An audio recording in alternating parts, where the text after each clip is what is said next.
অত্যাচার করে আমাদের এই নেতার কোমর ভেঙে দেওয়া হয়নি, শুধু ওনাকে জীবনের ঝুঁকির মধ্যে ফেলে দেওয়া হয়েছিল। চিকিৎসার জন্য তাকে বিদেশে যেতে হয়েছে। তার সম্পর্কে চিৎকারে মেরে বলেন ওনার কোমর ভেঙে দেওয়া হয়েছিল। আরে ভাই, তারেক রহমান তো কোমর ভাঙছে এই দেশের জন্য,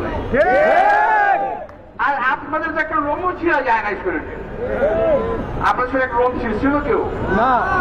তারেক রহমান তো ছিঁড়ছে। এখন ওই তারেক রহমান আপনাদের হিংসার কারণ হয়ে গেছে।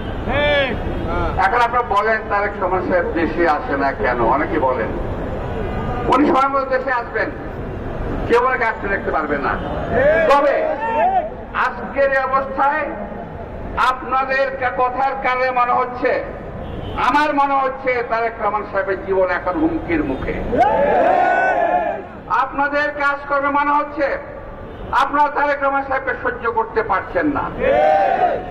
আপনারা সহ্য করতে পারেন বা না পারেন, আমাদের অ্যাক্টিং চেয়ারম্যান তারেক রহমান তার সুযোগ ও নেতৃত্বে দেশকে এগিয়ে নিয়ে যাবে, দলকে এগিয়ে নিয়ে যাবে।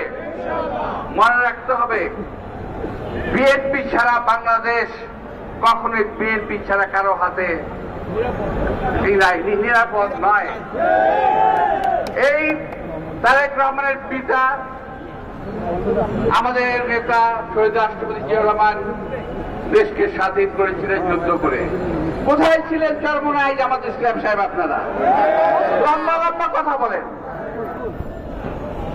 শহীদ রাষ্ট্রপতি জিয়াউর রহমান দেশকে বহুদলীয় গণতন্ত্র দিয়েছেন। দেশ নেত্রী খালেদা জিয়া এই দেশে পার্লামেন্টারি গণতন্ত্র দিয়েছেন। সংস্কারের কথা বলেন, সংস্কার আমরা করি নাই। আর একটা আছে ওই যে কি বলে বাংলাদেশ চিলড্রেন্স পার্টি,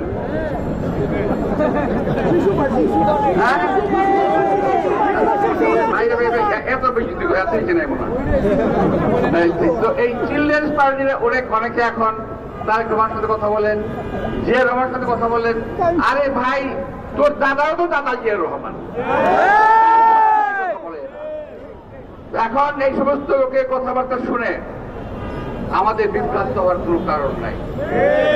দেশবাসীকে অনুরোধ জানাবো, আপনারা যা ছবি দেখেছেন চুল চেরা বিশ্লেষণ করেন দয়া করে। বিএনপিকে অযথা কেউ যদি আসামির কাঠ করে দাঁড় করার চেষ্টা করে, দয়া করে আপনারা সেটা মেনে নেবেন না।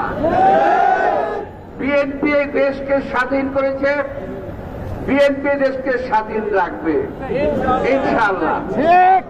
আর বিএনপির ভাইদেরকে অনুরোধ জানাবো, দয়া করে আপনি একটু প্রশ্ন করে দেখেন, আপনার ডাইনে বায়ে যদি কোন চোর ডাকাত বদমাইশ থেকে থাকে, এদেরকে একটু চিহ্নিত করেন এখন থেকে।